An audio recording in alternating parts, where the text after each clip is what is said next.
ప్రాథమిక హక్కుల తర్వాత భారత రాజ్యాంగంలో 4వ భాగంలో మనకి ఆదేశ సూత్రాలను గురించి చర్చించడం జరిగింది. భారత రాజ్యాంగంలో 4వ భాగంలో ఆర్టికల్ 36 నుంచి 51 వరకు ఉన్న నిబంధనలు ఆదేశ సూత్రాల గురించి తెలియజేస్తాయి. అసలు ఆదేశ సూత్రము అంటే ఏంటి? ఇది మొదలు తెలియాలి మనకి. ఇక్కడ ప్రాథమిక హక్కులు అనే అంశం మాట్లాడుకున్నప్పుడు హక్కు అంటే రాజ్యం ప్రజలకు కల్పించిన అవకాశం అన్నాం. అదేవిధంగా ఈ ఆదేశ సూత్రాలు అంటే ఏంటో కూడా తెలుసుకోవాలి. ఆదేశ సూత్రాలు అంటే రాజ్యాంగం ప్రభుత్వాలకు ఇచ్చే మార్గదర్శకాలు అని చెప్పొచ్చండి. రాజ్యాంగం ప్రభుత్వాలకు ఇచ్చే మార్గదర్శకాలు. అసలు రాజ్యాంగం ప్రభుత్వాలకు మార్గదర్శకాలు ఇవ్వడం ఎందుకు? అసలు మార్గదర్శకాలు అంటే ఏంటి? ఎందుకు ఇవ్వాలి? ఇది కూడా తెలుసుకోవాలి. ఇప్పుడు గమనించండి, సమాజంలో భిన్నమైనటువంటి రాజకీయ పార్టీలు ఎన్నికల్లో పోటీ చేస్తాయి. అలా భిన్నమైన రాజకీయ పార్టీలన్నీ ఎన్నికల్లో పోటీ చేసిన తర్వాత ఎవరో ఒకరు ఒక రాజకీయ పార్టీ కానీ ఒక కూటమి కానీ అధికారంలోకి వస్తుంది. అలా అధికారంలోకి వచ్చినటువంటి పార్టీకి ప్రజల్ని ఎలా పాలించాలో, వాళ్ళ మేలు కోసం ఎలాంటి చర్యలు చేపట్టాలో పూర్తిగా తెలియచ్చు, తెలియకపోవచ్చు.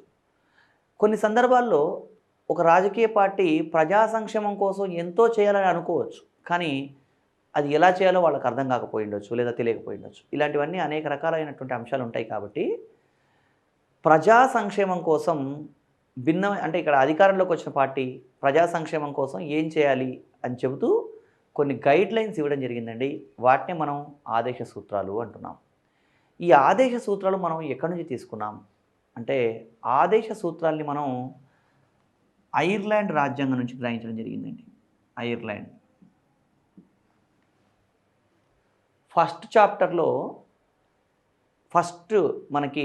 చాప్టర్లో రాజ్యాంగ లక్షణాలు అన్న అంశం మాట్లాడినప్పుడు ఏ దేశం నుంచి ఏం గ్రహించాం అన్నప్పుడు ఐర్లాండ్ నుంచి ఆదేశ సూత్రాలు అని ఒక జాబితా మనం అక్కడ గమనించడం జరిగింది. ఈ ఐర్లాండ్ నుంచి ఆదేశ సూత్రాలు తీసుకున్నాం. ఐర్లాండ్ ఎక్కడి నుంచి తీసుకుంది ఈ ఆదేశ సూత్రాలని అంటే, ఐర్లాండ్ స్పెయిన్ దేశం నుంచి తీసుకుంది. స్పెయిన్ ఎక్కడి నుంచి తీసుకుంది అంటే, స్పెయిన్ రోమ్ దేశం నుంచి గ్రహించడం జరిగింది ఈ ఆదేశ సూత్రాలు. ఐర్లాండ్ స్పెయిన్ నుంచి, స్పెయిన్ రోమ్ నుంచి. అంటే మనం ఇట్లా కూడా గమనించవచ్చు, రోమ్ నుంచి స్పెయిన్, స్పెయిన్ నుంచి ఐర్లాండ్, అట్లా ఐర్లాండ్ నుంచి ఇండియా మనం తీసుకున్నాం ఆదేశ సూత్రాల్ని. భారత రాజ్యాంగంలో 4వ భాగంలో ఉన్నాయనుకున్నాం. ఈ ఆదేశ సూత్రాలు మనకి రాజ్యాంగంలో అయితే ఆదేశ సూత్రాల గురించి ఎలాంటి విభజన లేదు, కానీ ఈ ఆదేశ సూత్రాల్ని ఎంపీ శర్మ, మహాదేవ్ ప్రసాద్ శర్మ అనే వ్యక్తి ఆదేశ సూత్రాల్ని 3 రకాలుగా విభజించడం జరిగిందండి. ఏంటి ఆ 3 రకాల ఆదేశ సూత్రాలను ఎలా విభజించడం జరిగింది అంటే, అవి 1 సామ్యవాద నియమాలు, సోషలిస్టిక్ ప్రిన్సిపల్స్. 2 గాంధేయవాద నియమాలు, గాంధీయన్ ప్రిన్సిపల్స్. 3 ఉదారవాద నియమాలు. సామ్యవాద నియమాలు, గాంధేయవాద నియమాలు, ఉదారవాద నియమాలు అని ఎవరు విభజించారు అంటే ఎంపీ శర్మ అనే వ్యక్తి విభజించడం జరిగిందండి. రాజ్యాంగంలో అయితే ఇలాంటి విభజన లేదని మనం గమనించాలి. ఈ ఎంపీ శర్మ, మహాదేవ్ ప్రసాద్ శర్మ అనే వ్యక్తి ఇండియాలో ఫస్ట్ పబ్లిక్ అడ్మినిస్ట్రేషన్ ప్రొఫెసర్. ఈయన నాగ్పూర్ యూనివర్సిటీలో ఆయన విధంగా డివైడ్ చేయడం జరిగింది. సామ్యవాద నియమాలు అంటే ఏంటి అంటే, సామ్యవాద నియమాలు అంటే పేద ధనిక వర్గాల మధ్య వ్యత్యాసాలు తగ్గించడం కోసం రాజ్యాంగంలో పొందుపరచబడ్డ అంశాలన్నీ కూడా సామ్యవాద నియమాలు అని అర్థం చేసుకోవాలి. మరి గాంధేయవాద నియమాలు అంటే ఏంటి అంటే, మహాత్మా గాంధీ కలలుగన్న సమాజాన్ని స్థాపించడం కోసం రాజ్యాంగంలో పొందుపరచబడ్డవేమో గాంధేయవాద నియమాలు. అంటే మహాత్మా గాంధీ ఐడియాలజీని బేస్ చేసుకొని మహాత్మా గాంధీ కలలుగన్న సమాజాన్ని స్థాపించడం కోసం రాజ్యాంగంలో పొందుపరచబడ్డవే గాంధేయవాద నియమాలు. ఉదారవాద మేధోవాద నియమాలు అంటే ఏంటి అంటే, స్వేచ్ఛాయుత శాంతియుత సమాజాన్ని స్థాపించడం కోసం రాజ్యాంగంలో పొందుపరచబడ్డ నియమాలు ఉదారవాద మేధోవాద నియమాలు. ఈ ఎంపీ శర్మ చేసినటువంటి విభజననే జైన్, దీక్షిత్ అనే మేధావులు కూడా సమర్థించడం జరిగింది. జైన్, దీక్షిత్ అనే మేధావులు కూడా సమర్థించడం జరిగింది. ఈ ఆదేశ సూత్రాలని అంబేద్కర్ ఏమన్నాడు అంటే, 1935 భారత ప్రభుత్వ చట్టంలో ఉన్నటువంటి ఇన్స్ట్రుమెంట్స్ ఆఫ్ ఇన్స్ట్రక్షన్స్తో పోల్చడం జరిగిందండి. అంటే అవి కూడా ఆదేశ సూత్రాలనే అర్థం ఇండైరెక్ట్గా. అయితే ఇక్కడ గమనించాల్సిన విషయం ఏంటంటే ఆదేశ సూత్రాలు న్యాయసమ్మతమైనవి కావు. ఆదేశ సూత్రాలు న్యాయసమ్మతమైనవి కావు అంటే అర్థం ఏంటంటే మనం 36 నుంచి 51 వరకు ఉన్న నిబంధనల్లో ఏవైతే విషయాలు మాట్లాడుకుంటామో వాటిలో ఏదైనా ఒక అంశానికి భంగం కలిగితే, అంటే అది సరిగా అమలు కాకపోతే మనం కోర్టుకెళ్ళి ఎందుకు దీన్ని అమలు చేయట్లేదు అని ప్రశ్నించే అధికారం మనకు లేదు. ఎందుకంటే ఇవి ఒక గైడ్ లైన్స్ లాంటివి మాత్రమే అని అర్థం చేసుకోవాలి. ఆదేశ సూత్రాలు ప్రభుత్వం యొక్క వనరుల వెసులుబాటును బట్టి మాత్రమే అమలు చేయబడతాయని గమనించాలండి. వనరుల వెసులుబాటు అంటే ఏంటవి? ఏం వనరులు అంటే ఇవి మనకి 3M అని చెప్తారండి. 3M అని చెప్తారు. ఏంటి ఆ 3M అంటే? ఒకటేమో నెంబర్ 1 మెన్, మానవ వనరులు. రెండవది మెటీరియల్, వస్తు వనరులు. మనీ, డబ్బు. అంటే ఈ ఆదేశ సూత్రాలు అమలు చేయాలంటే మెన్, మెటీరియల్, మనీ, మానవ వనరులు, వస్తు వనరులు, డబ్బు ఇవి ఉంటే అమలు చేస్తారు, లేదంటే లేదు. ఇది ప్రభుత్వం యొక్క కన్వీనియన్స్. ఎందుకంటే ఫర్ ఎగ్జాంపుల్ ఆదేశ సూత్రాల్లో మనకి ఆర్టికల్ 41లో పని హక్కు అని ఉందండి. పని హక్కు అంటే ఏంటి? ప్రతి ఒక్కళ్ళకి పని కల్పించాలని దీని అర్థం. మరి పని హక్కు ఉంది కాబట్టి దేశంలో ప్రతి వ్యక్తికి పని కల్పిస్తున్నామా అంటే అందరికీ కల్పించాల్సిన అవసరం ఉన్నప్పటికీ కూడా ప్రభుత్వం తన వెసులుబాటు, తనకు ఫెసిలిటీ ఉంటే కల్పిస్తుంది, లేదంటే లేదు. ఈరోజు మనం గమనించినట్టయితే గ్రామీణ ప్రాంతాల్లో మహాత్మా గాంధీ జాతీయ గ్రామీణ ఉపాధి హామీ పథకం అనే ఒక పథకం ద్వారా గ్రామీణ ప్రాంతాల్లో ఉన్న వాళ్ళకి పని కల్పిస్తున్నారు. మరి పట్టణ ప్రాంతాల్లో ఉన్న వాళ్ళకి అలాంటిది ఏదైనా ఉందా అంటే అలాంటి పథకం ప్రస్తుతం ఏమీ లేదు. ప్రస్తుతం గవర్నమెంట్లు దాని గురించి ఆలోచిస్తూ ఉన్నాయి. అంటే ఇప్పుడు ఫర్ ఎగ్జాంపుల్ ప్రభుత్వం ఈ మహాత్మా గాంధీ జాతీయ గ్రామీణ ఉపాధి హామీ పథకం అనే పథకాన్ని ఎత్తివేసింది అనుకోండి. అంటే ప్రభుత్వం ఇక మేము అమలు చేయలేము, మా దగ్గర డబ్బులు లేవని నిలిపివేస్తే మనం కోర్టుకెళ్ళి ఎందుకు మీరు ఈ పథకాన్ని నిలిపివేశారు, దీన్ని ఖచ్చితంగా అమలు చేయండి అని అడిగి మనం ఆ ప్రభుత్వాన్ని కొనసాగించుకునే హక్కు మనకు లేదు. అది ఎందుకంటే ప్రభుత్వం దగ్గర వనరులు ఉంటే అమలు చేస్తారు, లేదంటే లేదు. అందుకే ముందు జాగ్రత్తగా దీంట్లో ఆదేశ సూత్రాలు న్యాయసమ్మతమైనవి కావు అని పొందుపరచడం జరిగింది. మనం ఇంతవరకు మాట్లాడుకున్నటువంటి టాపిక్స్లో ప్రవేశిక న్యాయసమ్మతమైనది కాదు, ప్రాథమిక హక్కులు న్యాయసమ్మతమైనవి. అంటే ఇంతకుముందు మాట్లాడుకున్న ప్రాథమిక హక్కుల్లో ఏదైనా ఒక హక్కుకు భంగం కలిగితే మనం కోర్టుకెళ్ళి రక్షణ పొందవచ్చు. కానీ ఆదేశ సూత్రాలు న్యాయసమ్మతమైనవి కావు అంటే వీటిలో ఉన్న అంశాలకి భంగం కలిగితే మనం న్యాయస్థానానికి వెళ్ళి రక్షించుకోలేము అని గమనించాలి. ఇంకొక విషయం ఏంటంటే ఆదేశ సూత్రాలు గురించి సామ్యవాద, గాంధేయవాద, ఉదారవాద నియమాలని ఎంపీ శర్మ డివైడ్ చేయడం జరిగింది. అయితే ఒకే అంశము ఒక సందర్భంలో సామ్యవాద నియమము కావచ్చు, మరొక సందర్భంలో గాంధేయవాద నియమము కావచ్చు. అంటే అభ్యర్థులు ఈ టాపిక్ చదువుకునేటప్పుడు కానీ దీని గురించి మాట్లాడుకునేటప్పుడు ఒక ఆర్టికల్ సామ్యవాదలో వచ్చింది, మళ్ళీ అది గాంధేయవాదలో ఎందుకు వచ్చింది అని కన్ఫ్యూజ్ అవ్వకూడదు. ఎందుకంటే ఒకే సందర్భంలో ఒక ఆర్టికల్ 2 చోట్ల రావచ్చు. అంటే ఒక వ్యక్తి ఉన్నాడు అనుకోండి, క్లాస్ రూమ్లో ఉన్నప్పుడు అతను ఒక విద్యార్థిగా ఉంటాడు, అదే సినిమా థియేటర్కి వెళ్తే అక్కడ ఒక ప్రేక్షకుడిగా ఉంటాడు.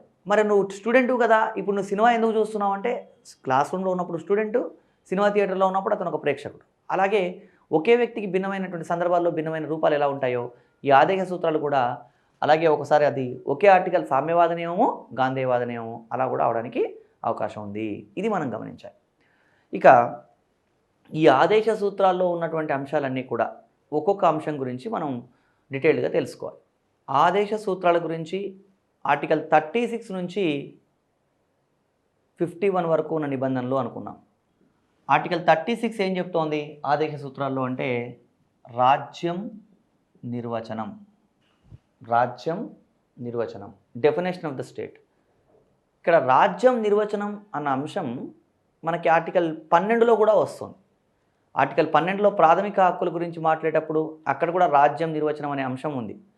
మరి అక్కడ రాజ్యం నిర్వచనం అనే అంశం ఉంది, ఇక్కడ రాజ్యం నిర్వచనం అనే అంశం ఉంది. 2 సార్లు ఎందుకు రాజ్యం నిర్వచనం చెప్పడం అంటే ఒక వ్యక్తి రాజ్యాంగంలో ఉన్న ప్రతి అంశము తెలుసుకోవాల్సిన అవసరం ఒక వ్యక్తికి ఉండకపోవచ్చు. ఇప్పుడు ఆదేశ సూత్రాల గురించి తెలుసుకోవాలనుకున్నప్పుడు అతను ఆదేశ సూత్రాలను అర్థం చేసుకోవాలంటే రాజ్య నిర్వచనం తెలిసి ఉండాలి. కాబట్టి మళ్ళీ సపరేట్గా ఆర్టికల్ 36లో రాజ్యం నిర్వచనం అనే అంశం మళ్ళీ ఇవ్వడం జరిగింది. ఈ రాజ్యం నిర్వచనం అనేది ఏంటి, దీంట్లో ఏం చెప్పడం జరిగింది అంటే ఆర్టికల్ 12లో ఉన్న విషయమే యథాతథంగా మళ్ళీ ఇక్కడ చెప్పడం జరిగింది. అంటే రాజ్యం ప్రభుత్వం అంటే ఏంటి అంటే ఇక్కడ కేంద్ర రాష్ట్ర స్థానిక ప్రభుత్వాలు, అదేవిధంగా పార్లమెంటు రాష్ట్ర సంస్థలు చేసిన చట్టాలు ఇవన్నీ కూడా రాజ్యం పరిధిలోకి వస్తాయని. ఇక్కడ కూడా సేమ్ అండి. ఆర్టికల్ 12లో ఉన్న రాజ్యం నిర్వచనం, ఆర్టికల్ 36లో ఉన్న రాజ్యం నిర్వచనం రెండు ఒకటే అని గమనించాలి. Next article 37. ఆర్టికల్ 37 ఏం చెప్తుంది అంటే ఆదేశ సూత్రాలు న్యాయసమ్మతమైనవి కావు. Directive principles of state policy are non justiciable. ఆదేశ సూత్రాలు న్యాయసమ్మతమైనవి కావు అని చెప్పడం జరిగిందండి. అంటే రాజ్యాంగబద్ధంగా చెప్తే మళ్ళీ దానికి ఒక స్పష్టత ఉంటుందనే ఉద్దేశంతో ఈ విధంగా చెప్పడం జరిగింది. ఇక ఈ అంశాల నుంచి ఇక మనం ఒక్కొక్క ఆర్టికల్లో ఒక్కొక్క విషయం గురించి మాట్లాడుకోవడం జరిగింది. ఒక్కొక్కటి గమనించాలి. ఆర్టికల్ 38 ఏం చెప్తుంది అంటే ఆదేశ సూత్రాల లక్ష్యం సామ్యవాద సమాజ స్థాపన. ఆదేశ సూత్రాల లక్ష్యం సామ్యవాద సమాజ స్థాపన అంటే ఏంటి అంటే ఆదేశ సూత్రాలు సామ్యవాద సమాజాన్ని స్థాపించడం కోసం ఉద్దేశించబడ్డవి అని చెప్తున్నట్టండి. ఆర్టికల్ 39 ఏం చెప్తుంది అంటే రాజ్యం ప్రజా సంక్షేమాన్ని సామాజిక క్రమాన్ని కాపాడాలి, లేదా సామాజిక క్రమాన్ని ప్రజా సంక్షేమాన్ని కాపాడాలి. సామాజిక క్రమాన్ని ప్రజా సంక్షేమాన్ని కాపాడాలి అంటే ఏంటి, అసలు సామాజిక క్రమం అంటే ఏంటి అంటే సమాజంలో ఉన్నటువంటి భిన్న వర్గాల మధ్య విపరీతమైనటువంటి వ్యత్యాసాలు ఉండకూడదండి. ఆర్థిక వ్యత్యాసాలు కానీ ఇతర వ్యత్యాసాలు కానీ ఉండకూడదు. ఎందుకంటే అలా ఉండడం వల్ల రెండు వర్గాల మధ్య విపరీతమైనటువంటి వ్యత్యాసం ఉన్నట్టయితే చాలా ఇబ్బంది ఏర్పడుతుంది. ఇండియాలో ఉన్నటువంటి సమస్య అదే. ఇక్కడ చూడండి, ఇప్పుడు హైదరాబాద్ లాంటి మెట్రో సిటీస్లో ఒక ధనిక కుటుంబానికి చెందిన వ్యక్తి, ఒక కుటుంబం అంటే ఒక భార్యాభర్త ఇద్దరు పిల్లలు ఒకరోజు ఒక డిన్నర్కు పెట్టే ఖర్చుతోటి ఒక కూలీ చేసుకునే కుటుంబం దాదాపుగా 3 నెలలు బతుకుతుందట. అంటే ఈ వ్యత్యాసం ఉంది అక్కడ. ఇంకా మనకేంటంటే భారతదేశంలో ఏమైనా సోర్సెస్ లేకపోవడం అని కాదు. కొన్ని సర్వేలు ఏం చెప్తా ఉన్నాయంటే మనం ప్రతిరోజు ఇండియాలో రెస్టారెంట్స్, హోటల్స్ ఇలాంటి చోట వేస్ట్ చేసే ఫుడ్డు బర్మా, శ్రీలంక లాంటి 2 దేశాలకు సరిపోతుందట. అంత ఫుడ్ మనం వేస్ట్ చేస్తాం. కానీ భారతదేశంలో ఉన్నటువంటి 126 కోట్ల మందిలో రోజులో 30 కోట్ల మంది ఒకే పూట భోజనం చేస్తూ ఉన్నారు. తిండి లేక, అంటే వాళ్ళు ఏదో ఓపిక లేకుండా తినకుండా ఉన్నారని కాదు, తినడానికి తిండి లేక వాళ్ళు 30 కోట్ల మంది అలాగే ఉన్నారు. అదేవిధంగా భారతదేశంలో మన ఫుడ్ కార్పొరేషన్ ఆఫ్ ఇండియా ఉంది.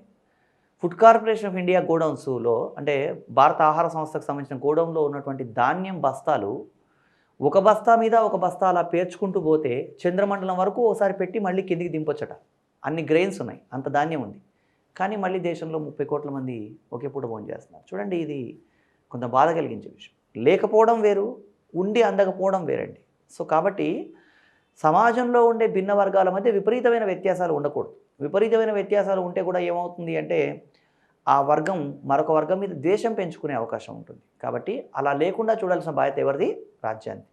ఇప్పుడు కింది స్థాయి అవినీతికి కారణం కొన్ని సందర్భాల్లో వేతనం సరిపోకపోవడం కూడా కావచ్చు. అంటే ఈ మధ్యకాలంలో మళ్ళీ రకరకాల కారణాల వల్ల ప్రభుత్వాలు కొంచెం ఇనిషియేషన్ తీసుకోవడం వల్ల వేతనాలు కూడా కొంత పెంచి ప్రభుత్వ ఉద్యోగులకు కూడా అవకాశం కల్పించడం జరిగింది. ఇక్కడ ఒక కింది స్థాయి ఉద్యోగికి నియమాల ప్రకారం అతి తక్కువ వేతనం లభించినప్పుడు వాడి కనీస అవసరాలు తీరినప్పుడు కరప్షన్లోకి వెళ్ళడానికి కూడా అవకాశం ఉంటుంది. సో ఇవన్నీ ఎలిమినేట్ చేయాలి. అంటే ఇలాంటి సమస్యలన్నింటినీ పరిష్కరించడం కోసమే రాజ్యం ఏం చేయాలి అంటే సామాజిక క్రమాన్ని, ప్రజా సంక్షేమాన్ని పెంపొందించాలని చెప్పేసి ఆర్టికల్ 38లో చెప్పడం జరిగిందండి. ఇక్కడ ఆర్టికల్ 38 ఇక్కడ 38 ఏమో ఆదాయ సూత్రాల లక్ష్యం సామ్యవాద సమాజ స్థాపన అన్నాం. 39లో సామాజిక క్రమాన్ని, ప్రజా సంక్షేమాన్ని కాపాడాలని కూడా చెప్పడం జరిగింది. దీంట్లో మళ్ళీ అనేక ఉపనిబంధనలు కూడా ఉన్నాయి. అవి కూడా ఒకసారి మనం గమనించాలి.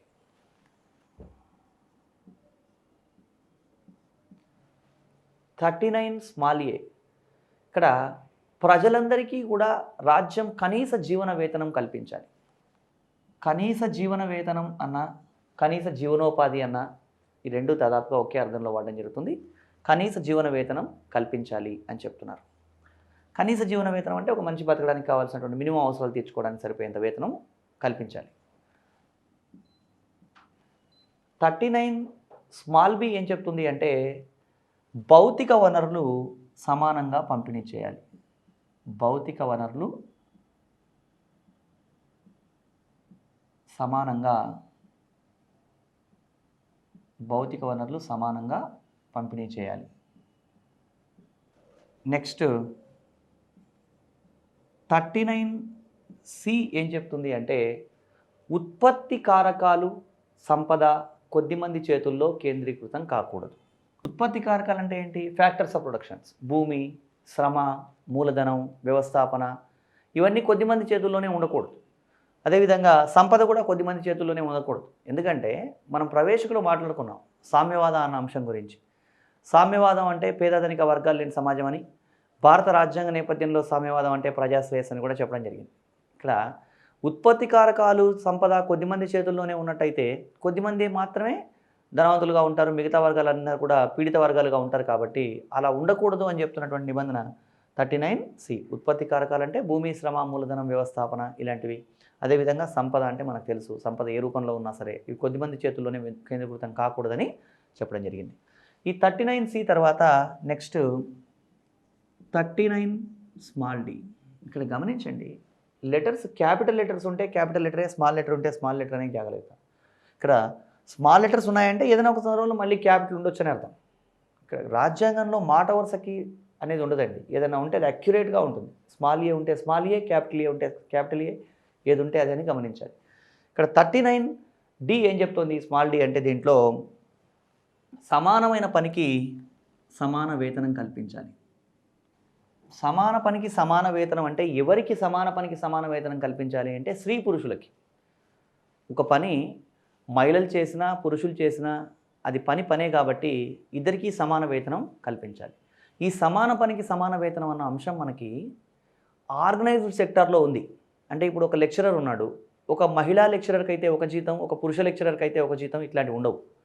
ఏదైనా సరే ప్రభుత్వంలో పనిచేసే వాళ్ళకందరికీ మహిళనా పురుషుడు అనే దానితో సంబంధం లేకుండా వేతనాలు ఉంటాయి. అదే అనార్గనైజ్డ్ సెక్టార్ ఉంది. అంటే ఇప్పుడు కూలీ పని చేసుకునే వాళ్ళు ఉన్నారు. అంటే ఒక పురుషుడికి లభించే కూలీ కన్నా ఒక మహిళకు తక్కువ కూలీ లభిస్తుంది. అంటే మనం దీనికి పారామీటర్ పురుషులు ఎక్కువ పని చేస్తారు, మహిళలు తక్కువ పని చేస్తారు అని 100% చెప్పలేం. పురుషులు అందరూ సమానమైన పని చేస్తారా మరి? అంటే ఒక 10 మంది పురుషులను తీసుకుంటే అందరూ ఒక మెజర్మెంట్ ప్రకారమే పని చేస్తారా అంటే అలా కూడా చెప్పలేం. కాబట్టి ఇక్కడ సమానమైన పనికి సమాన వేతనం కల్పించాలి అని చెప్తున్న నిబంధన 39D. ఇవి అత్యంత ముఖ్యమైనటువంటి అంశాలు. దేనికి సంబంధించి అంటే ఆర్టికల్ 39లో అంతర్భాగంగా ఇవి అత్యంత ముఖ్యమైనటువంటి అంశాలు అని మనం గమనించాలి. దీంట్లో మళ్ళీ 39 సిరీస్లో 39A కూడా ఉంది.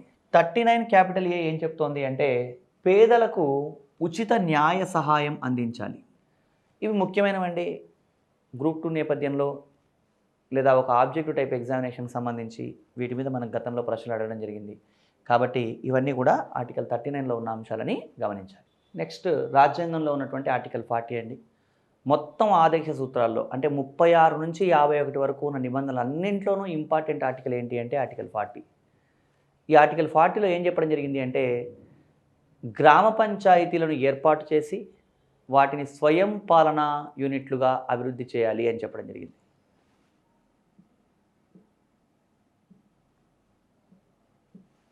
గ్రామ పంచాయతీలను ఏర్పాటు చేయాలి మరియు వాటిని స్వయం పాలనా యూనిట్గా అభివృద్ధి చేయాలి అని చెప్పి ఇది మహాత్మా గాంధీ ఐడియాలజీ అండి.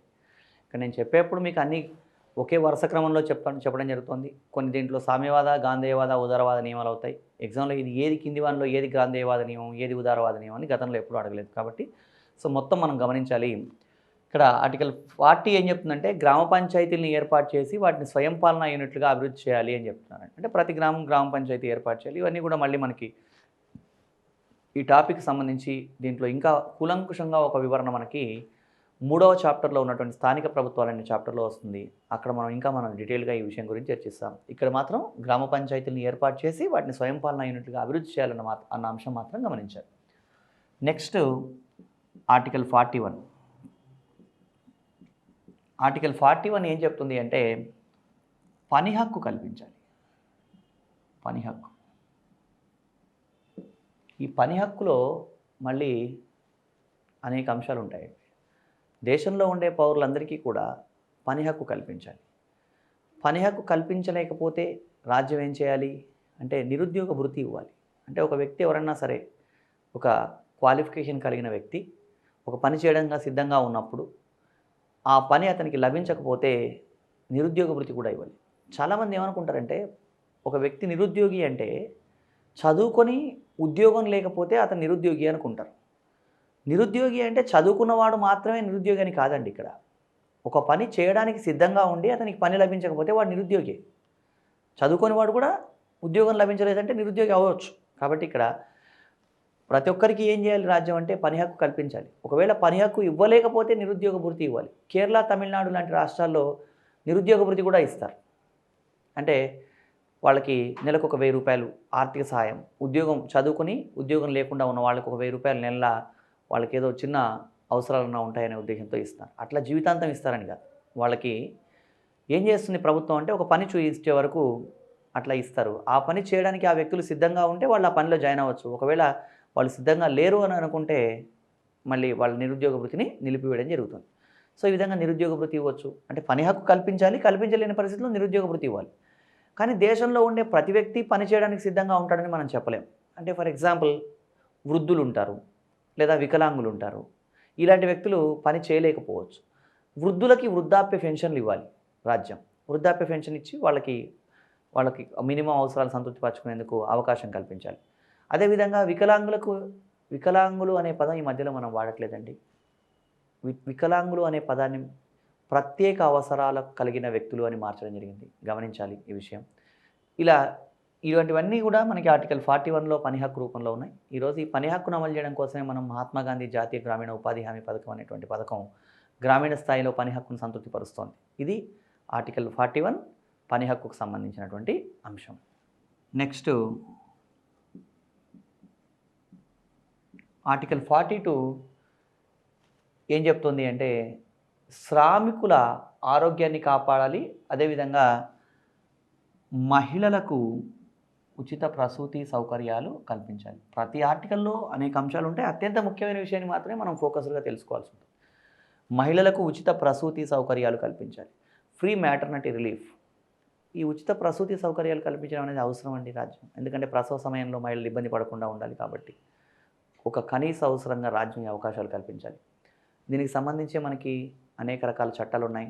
1961లో చేసినటువంటి మాతృత్వ ప్రయోజనాల చట్టం మ్యాటర్నిటీ రిలీఫ్ యాక్ట్ ప్రకారం ఒక మహిళకి గవర్నమెంట్ హాస్పిటల్లో కనుక డెలివరీ అయినట్టయితే ఆ రోజు అవసరాల కోసం ప్రభుత్వం ఒక ₹1000 చెల్లించడం జరుగుతుంది. అదేవిధంగా మనకి గవర్నమెంట్ సర్వీస్లో ఉన్నటువంటి మహిళలకి అంటే స్టేట్ సర్వీస్లో ఉన్న మహిళలైతే వాళ్ళ మొత్తం సర్వీస్ పీరియడ్లో 2 సార్లు వాళ్ళకి మ్యాటర్నిటీ లీవ్ కూడా ఇస్తున్నారు. 6 నెలలు 2 సార్లు ఈ మ్యాటర్నిటీ లీవ్ ఇస్తారు. ఈ మ్యాటర్నిటీ లీవ్ అనేది వేతనంతో కూడిన సెలవు. అదేవిధంగా 2005లో ఏర్పాటు చేసినటువంటి వీరప్ప మొయిలీ కమిషన్ ఏం చెప్పింది అంటే రెండవ పాలనా సంస్కరణ సంఘం అంటాం దీన్ని. రెండవ పాలనా సంస్కరణ సంఘం అన్న వీరప్ప మొయిలీ కమిటీ అన్న ఒకటే. ఈ Veerappa Moily committee maternity leave అనేది 6 నెలల నుంచి 2 సంవత్సరాలకు పెంచాలని చెప్పడం జరిగింది. 6 నెలల నుంచి 2 సంవత్సరాలకు మ్యాటర్నిటీ లీవ్ పెంచడం అనేది సమంజసమేనా? మరి వేతనంతో కూడితే వాళ్ళకి 2 సంవత్సరాలు లీవ్ ఇవ్వడం సమంజసం అంటే కొన్ని సందర్భాల్లో అంత అవసరం లేదన్నట్టుగా ప్రజలకు అనిపించవచ్చు.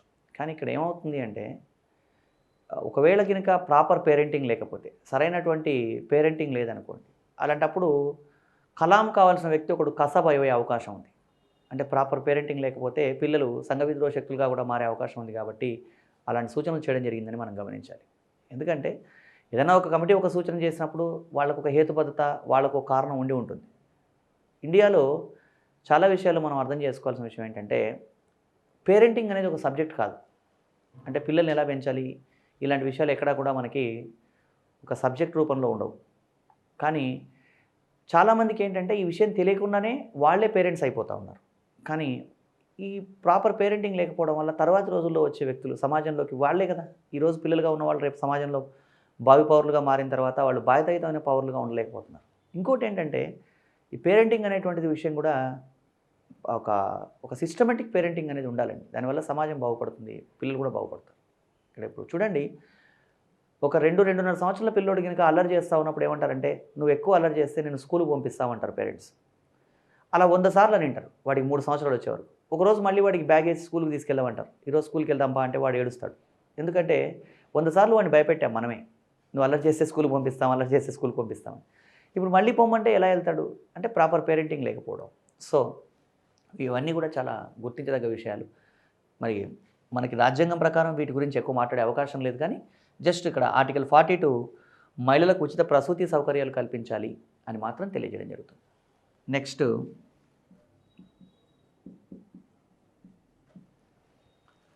ఆర్టికల్ 43 అండి. దీంట్లో ఆర్టికల్ 43లో ఏం చెప్పడం జరిగిందంటే కార్మికులను దోపిడీకి గురి కాకుండా రక్షించాల్సిన అవసరం ఉంది. కార్మిక దోపిడీని నివారించాలని చెప్తున్నారు. ఇది కార్మిక దోపిడీని నివారించాలన్నదేమో ఒక సామ్యవాద నియమంగా చెప్పొచ్చు. అదేవిధంగా దీన్నే మనం ఇంకా ఏం చెప్పొచ్చు అంటే గ్రామీణ ప్రాంతాల్లో కుటీర పరిశ్రమల ఏర్పాటు కూడా చెప్పొచ్చు. అంటే రెండు అంశాలు దీంట్లోనే ఉంటాయి. అంటే ఇక్కడ శ్రామిక దోపిడీ నివారణ, దాంతోపాటు గ్రామీణ ప్రాంతాల్లో కుటీర పరిశ్రమల ఏర్పాటు. కుటీర పరిశ్రమల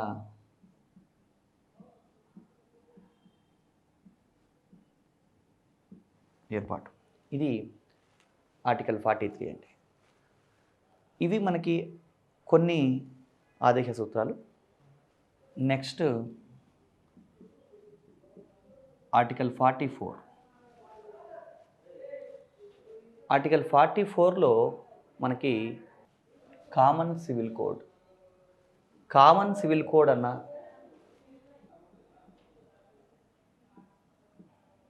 ఉమ్మడి పౌర స్మృతి అన్న, అదేవిధంగా యూనిఫామ్ సివిల్ కోడ్ అన్న,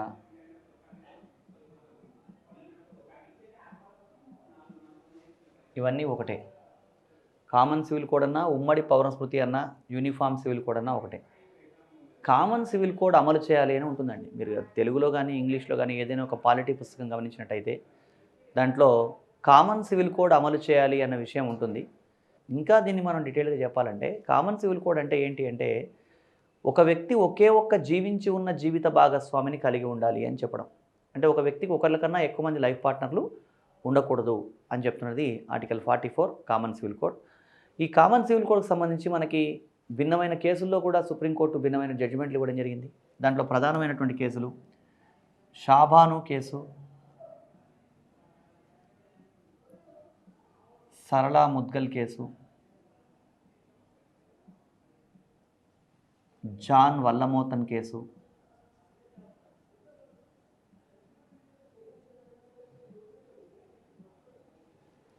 ఈ కేసుల్లో కామన్ సివిల్ కోడ్ని ఇంప్లిమెంట్ చేయండి, కామన్ సివిల్ కోడ్ను భారతదేశంలో అమలు చేయండి అని చెప్పేసి సుప్రీంకోర్టు భారత ప్రభుత్వాన్ని ఆదేశించింది.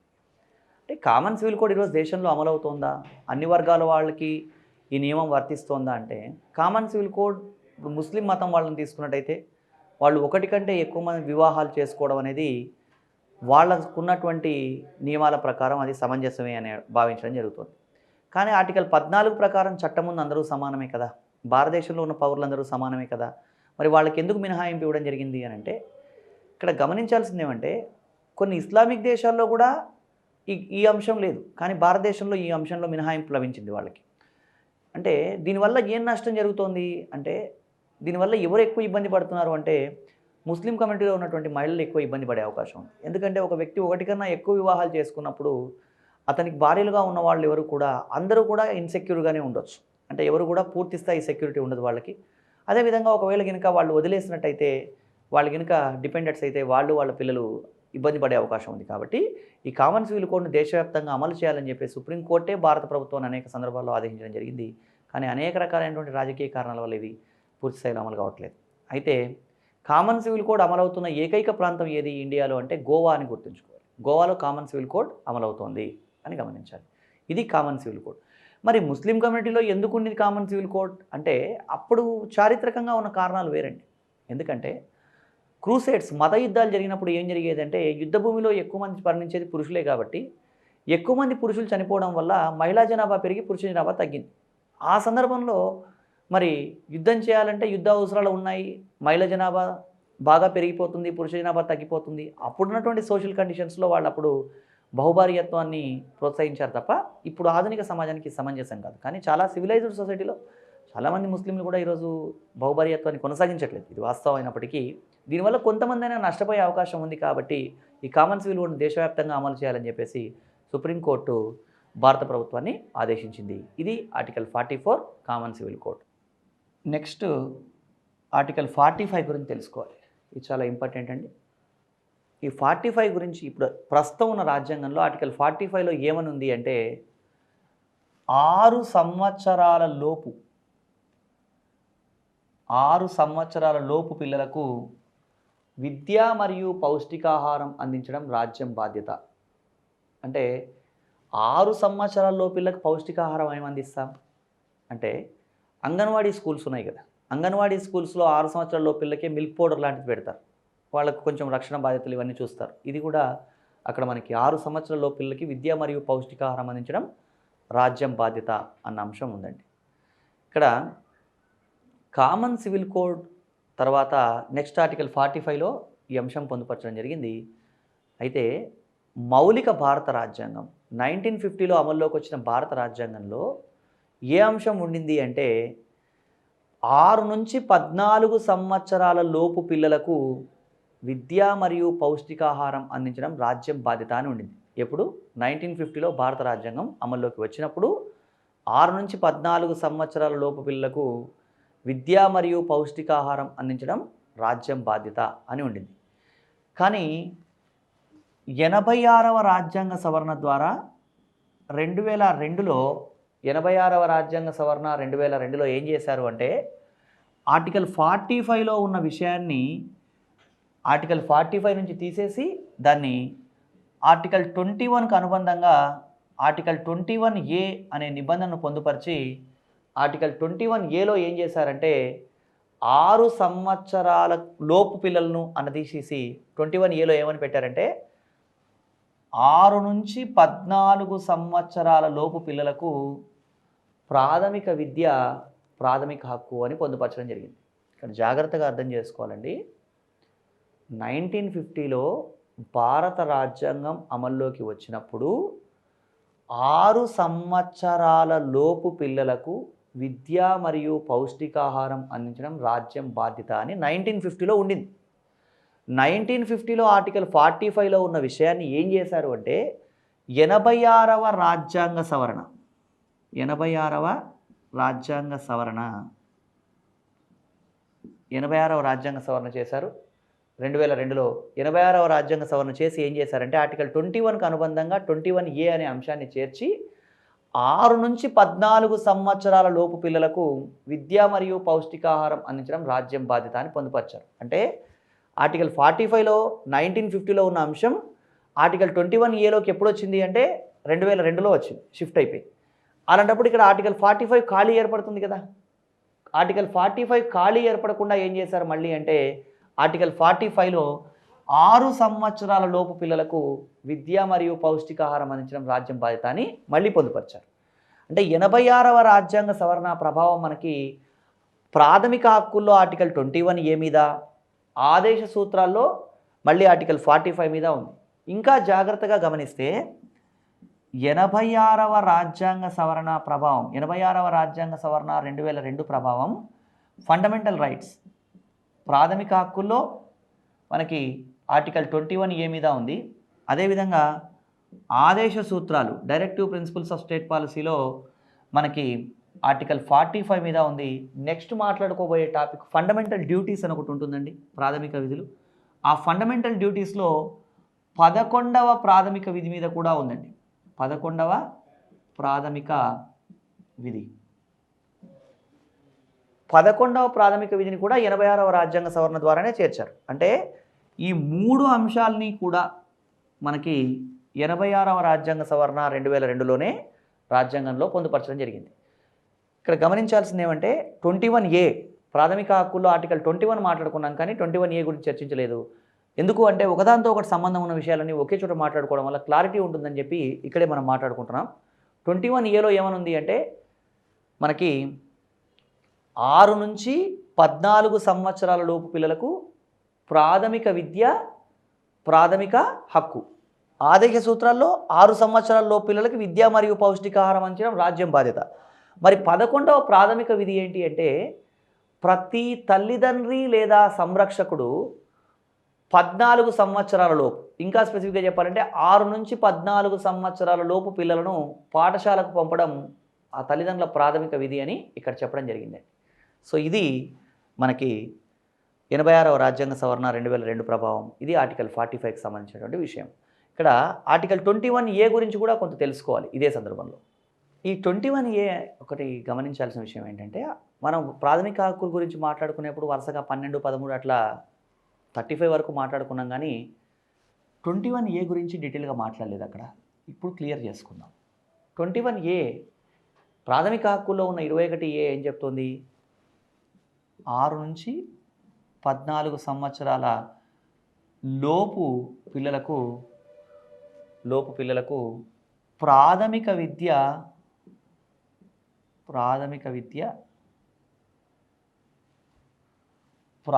హక్కు అని చెప్పడం జరిగింది.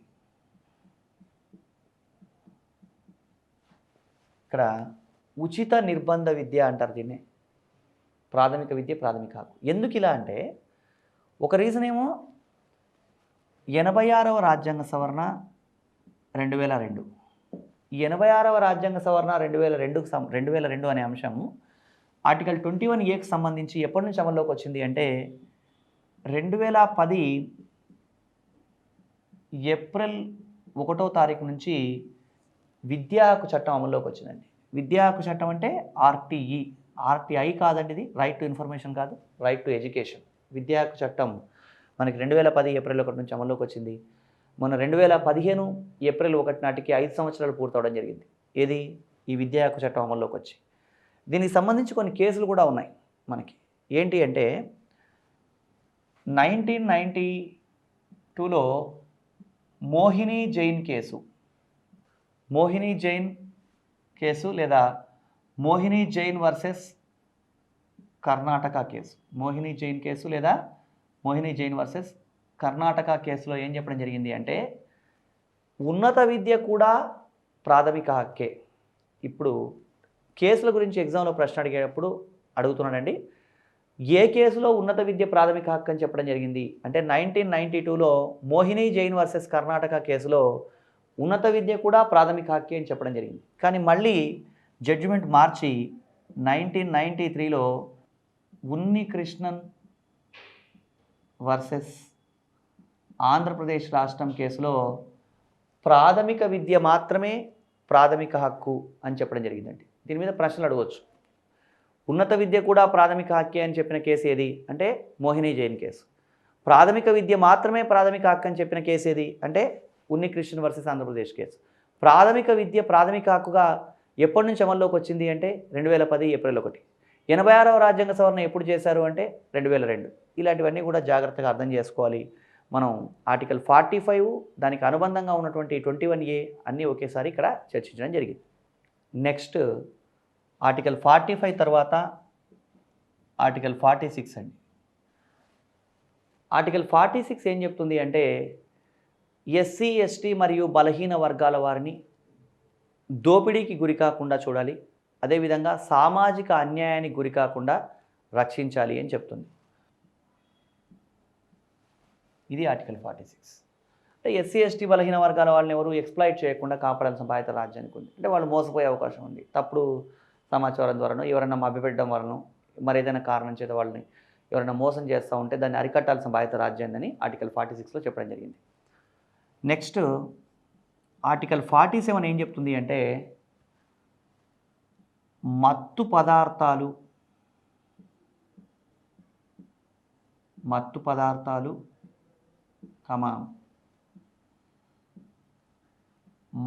పానీయాలు నిషేధించాలి.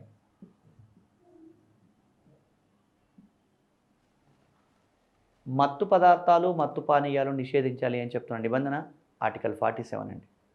అంటే మత్తు పదార్థాలు మత్తు పానీయాల వల్ల చాలా టైం వేస్ట్ అవుతుంది కాబట్టి, దాంతోపాటు ప్రజారోగ్యం దెబ్బతింటుంది కాబట్టి ఈ మత్తు పదార్థాలు మత్తు పానీయాలు నిషేధించాలి. ఈ మత్తు పదార్థాలు మత్తు పానీయాలు నిషేధించాలన్న అంశం మాత్రమే కాదు, ఆర్టికల్ 47లో ఏం చెప్పడం జరిగింది అంటే ప్రజా ఆరోగ్యాన్ని కాపాడాలన్న అంశం కూడా ఉంది.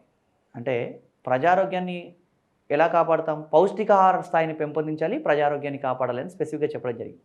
అంటే మత్తు పదార్థాలు మత్తు పానీయాల వినియోగం వల్ల ప్రజారోగ్యం దెబ్బతింటుంది కాబట్టి వీటిని నిషేధించడం వల్ల ప్రజారోగ్యం కాపాడబడుతుంది అని ఆర్టికల్ 47లో ఉందండి.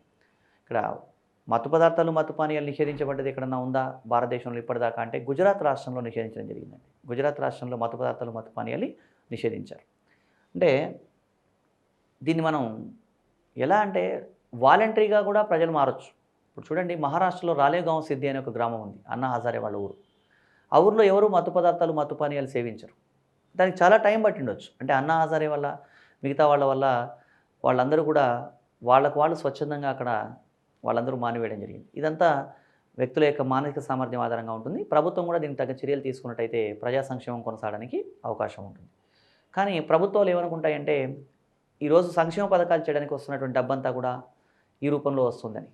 కానీ సంక్షేమ పథకం చేయడం వల్ల డబ్బు వస్తున్నప్పటికీ కూడా ఇప్పుడు చూడండి, ఒక వ్యక్తి ఒక రోజు కూలీగా పనిచేసి ఒక 400 500 సంపాదించుకున్నవాడు ఒక 100 రూపాయలు తాగడం కోసం ఖర్చు పెట్టడం వల్ల అతనికి ప్రయోజనం ఏమి ఉండదు. దీనివల్ల ₹1 కిలో ఇవ్వడం, బియ్యం ఇవ్వడం వల్ల కూడా పెద్ద ఉపయోగం ఉండదు. అలా కాకుండా అతను తాగే అలవాటు నుంచి అతన్ని దూరం చేయగలిగితే కొంత లాభం ఉంటుంది. సో ఏవైనప్పటికీ ప్రభుత్వానికి రకరకాలైనటువంటి బ్యారియర్స్ ఉంటాయి. అదేవిధంగా ప్రజలు స్వచ్ఛందంగా ఈ విషయాలను అర్థం చేసుకోవాలి. ఇదండి మత్తు పదార్థాలు మత్తు పానీయాలు నిషేధం ఆర్టికల్ 47.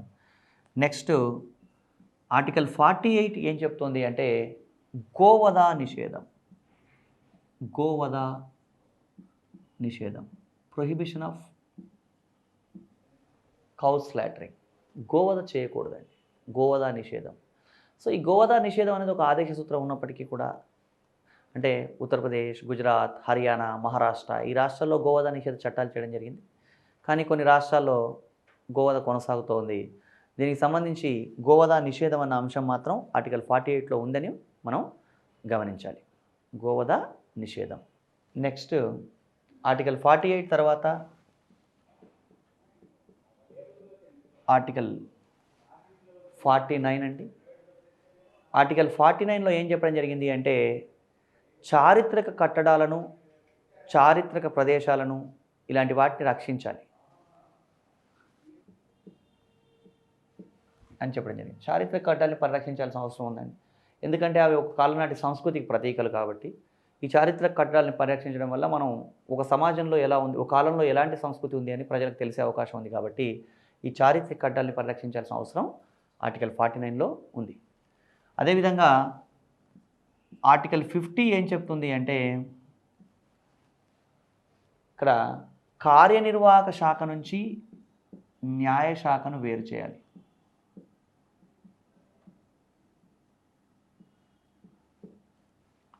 ఇది కార్యనిర్వాహక శాఖ నుంచి న్యాయశాఖను వేరు చేయడం జరిగింది. కాకపోతే ఆర్టికల్ 50 జమ్మూ కాశ్మీర్, నాగాల్యాండ్ ఈ 2 రాష్ట్రాల్లో కాకుండా మిగతా దేశవ్యాప్తంగా ఈ అమల్లోకి వచ్చిందండి నిబంధన. కార్యనిర్వాహక శాఖ నుంచి న్యాయశాఖను వేరు చేయాలి అని నిబంధన. నెక్స్ట్ ఆర్టికల్ 51 ఏం చెప్తుంది అంటే అంతర్జాతీయ శాంతిని పెంపొందించాలి. అంతర్జాతీయ శాంతిని పెంపొందించడం కోసమే మనం అనేక చర్యలు చేపట్టాము. ఈ అంతర్జాతీయ శాంతిని పెంపొందించడంలో భాగంగానే 1945వ సంవత్సరంలో యుఎన్ఓలో మనం సభ్యత్వం తీసుకున్నాం, ఐక్యరాజ్య సమితిలో సభ్యత్వం తీసుకున్నాం. అదేవిధంగా 1985లో సార్క్లో సభ్యత్వం తీసుకోవడం జరిగింది. అదేవిధంగా మనకి 2008లో అమెరికాతో అణు ఒప్పందం కుదుర్చుకోవడం, అణు ఒప్పందం. అదేవిధంగా ఇటీవలి కాలంలో ప్రధానమంత్రి విదేశాల్లో చేస్తున్నటువంటి విదేశీ పర్యటనలన్నీ కూడా అంతర్జాతీయ శాంతికి సంబంధించినవి అని మనం గమనించాలి. ఇది ఆర్టికల్ 36 నుంచి 50 వరకు అనుకున్న ఆదేశ సూత్రాలు. అయితే దీంట్లో ఇంకొక చిన్న అంశం కూడా మనం గమనించాలి. వీటిలో కొన్ని ఉపనిబంధనలు కూడా ఉన్నాయి. అవి కూడా ఒకసారి మనం గమనిద్దాం. ఈ ఉపనిబంధనల్లో గమనించాల్సిన విషయాలు ఏంటంటే ఫస్ట్ మనకి 39A. 39A ఏం చెప్తోంది అంటే ఉచిత న్యాయ సహాయం, ప్రజలకు ఉచిత న్యాయ సహాయం అందించాలి అని చెప్తోంది ఈ నిబంధన. ఉచిత న్యాయ సహాయం అందించాలి. నెక్స్ట్ 43A ఏం చెప్తుంది అంటే పారిశ్రామిక నిర్వహణలో కార్మిక భాగస్వామ్యం.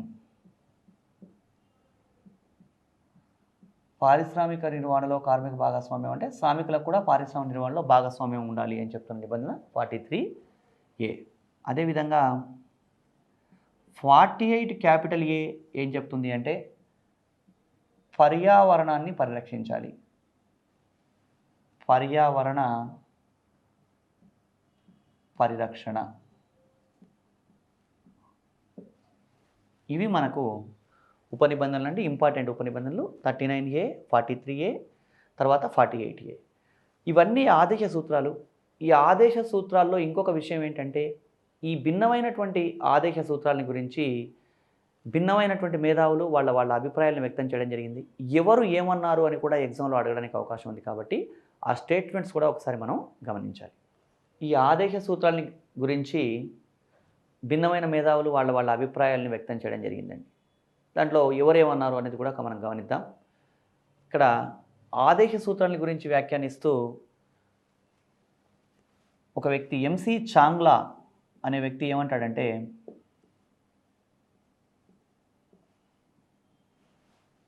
ఆదేశ సూత్రాలన్నీ అమలవుతే భారతదేశం భూతల స్వర్గం అవుతుంది. ఇది MC చాంగ్లా అభిప్రాయం అండి.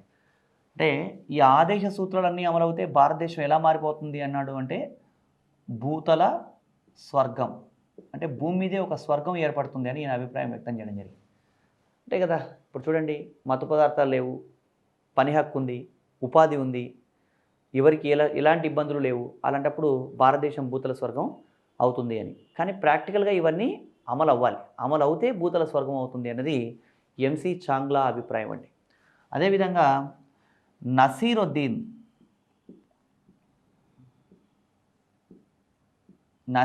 అనే వ్యక్తి ఏమంటాడంటే ఆదేశ సూత్రాలు జనవరి 2వ తారీఖు నుంచి అమలు చేయడం నిలిపివేసే నూతన సంవత్సర తీర్మానాల వంటివి, న్యూ ఇయర్ రెజల్యూషన్స్ అంటాడు. నూతన సంవత్సర తీర్మానాలు.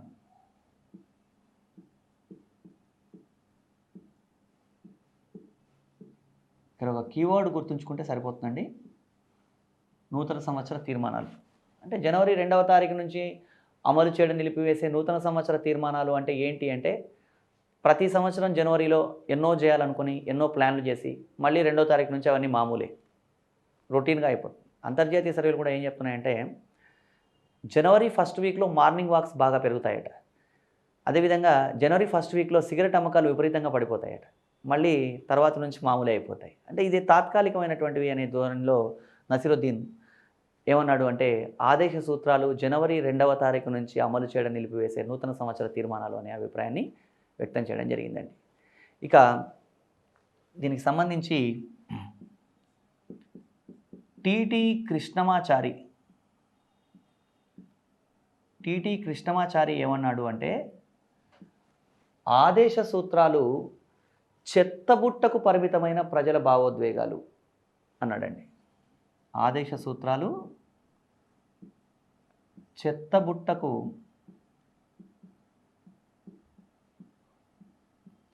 పరిమితమైన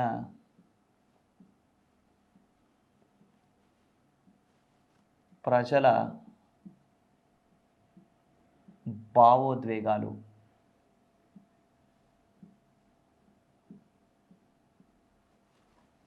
ఈయన అభిప్రాయం చెత్తబుట్టకు పరిమితమైన ప్రజల భావోద్వేగాలను ఎందుకన్నాడంటే ఇవి కరెక్ట్ అయిన ప్లేస్లో లేవని బహుశా అయిన ఉద్దేశం అయి ఉంటుందండి. అంటే 3వ భాగంలో లేవు, 4వ భాగంలో ఉన్నాయి. అంటే ఆదాయ సూత్రాలు న్యాయసమ్మతమైనవి కావు కాబట్టి, అంటే ఇవి ఎంత మంచివైనా సరే ఇవి అమలు చేయకపోతే మనం ప్రశ్నించే అవకాశం లేదు కాబట్టి ఇవి చెత్తబుట్టకే పరిమితమైనటువంటి ప్రజల భావోద్వేగాలు అని చెప్పేసి ఈ అభిప్రాయాన్ని వ్యక్తం చేయడం జరిగిందండి. ఇట్లా భిన్నమైనటువంటి వ్యక్తులు భిన్నమైనటువంటి అభిప్రాయాలను వ్యక్తం చేయడం జరిగింది. ఇక్కడ సంతానం అనే వ్యక్తి ఏమన్నాడంటే ఆదేశ సూత్రాలు రాజ్యాంగ వివాదాలకు కారణమవుతాయన్న అభిప్రాయాన్ని వ్యక్తం చేయడం జరిగింది. రాజ్యాంగ వివాదాలు తీసుకొస్తాయి లేదా రాజ్యాంగ వివాదాలకు కారణం అవుతాయన్న అభిప్రాయాన్ని సంతానం అనే వ్యక్తి వ్యక్తం చేయడం జరిగిందండి. సో ఇట్లా భిన్నమైన అభిప్రాయాల్ని భిన్నమైనటువంటి వ్యక్తులు వ్యక్తం చేయడం జరిగింది. అంబేద్కర్ ఆదేశ సూత్రాల గురించి చెబుతూ ఆదేశ సూత్రాలు సామాజిక ఆర్థిక ప్రజాస్వామ్యాన్ని స్థాపిస్తాయి అన్నాడు. అంబేద్కర్ ఏమన్నాడు అంటే సామాజిక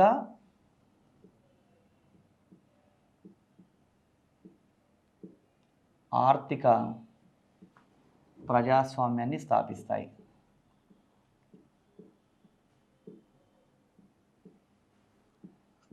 ప్రజాస్వామ్యాన్ని స్థాపిస్తాయి అనే అభిప్రాయాన్ని వ్యక్తం చేశాడు. ఇక్కడ గమనించండి, ప్రాథమిక హక్కులేమో రాజకీయ ప్రజాస్వామ్యాన్ని స్థాపిస్తాయి, ఆదేశ సూత్రాలు సామాజిక ఆర్థిక ప్రజాస్వామ్యాన్ని స్థాపిస్తాయని చెప్పడం జరిగింది. ఇక్కడ కేటీ షా అనే వ్యక్తి ఆదేశ సూత్రాలు పోస్ట్ డేటెడ్ చెక్కుల వంటివి, అంటే ముందు తేదీ వేసిన చెక్కుల వంటివి అని చెప్పడం జరిగిందండి. పోస్ట్ డేటెడ్ చెక్కుల వల్ల పెద్దగా ఉపయోగం ఉండదు. అంటే ఈరోజు అవసరం ఉంది అంటే ఎప్పుడు 2020కి ఒక పోస్ట్ డేటెడ్ చెక్ ఇవ్వడం వల్ల ఉపయోగం లేదు. ఆ ఉద్దేశంతో ప్రభుత్వం తన వీలును బట్టి అమలు చేస్తుందనే ఉద్దేశంతో కేటీ షా ముందు తేదీ వేసిన చెక్కుల వంటివి అని చెప్పడం జరిగిందండి. అదేవిధంగా అల్లాడి కృష్ణస్వామి అయ్యర్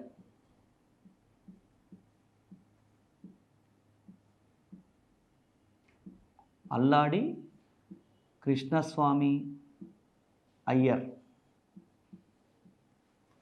ఈయనేమన్నాడంటే ఆదేశ సూత్రాలని గురించి వ్యాఖ్యానిస్తూ ఈ ఆదేశ సూత్రాలని ప్రజలకు బాధ్యత వహించే ఏ ప్రభుత్వం విస్మరించలేదు అని చెప్పడం జరిగిందండి. ప్రజలకు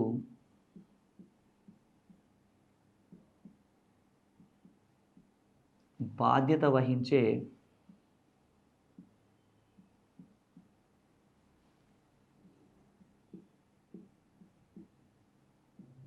ఏ ప్రభుత్వం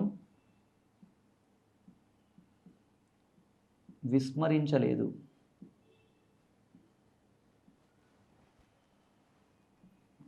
ప్రజలకు బాధ్యత వహించే ఏ ప్రభుత్వము ఈ ఆదేశ సూత్రాల్ని విస్మరించడానికి, అంటే నెగ్లెక్ట్ చేయడానికి అవకాశం లేదని చెప్పడం. ఇక్కడ ప్రజా సంక్షేమంతో పాటు ప్రభుత్వాలు కూడా ఏ రాజకీయ పార్టీ అయినా అధికారంలోకి వచ్చిన తర్వాత మళ్ళీ అధికారంలోకి రావాలనుకుంటారు కాబట్టి అలా విస్మరించడానికి అవకాశం లేదు అని చెప్పేసి ఇలాంటి అభిప్రాయాలు వ్యక్తం చేయడం జరిగిందండి.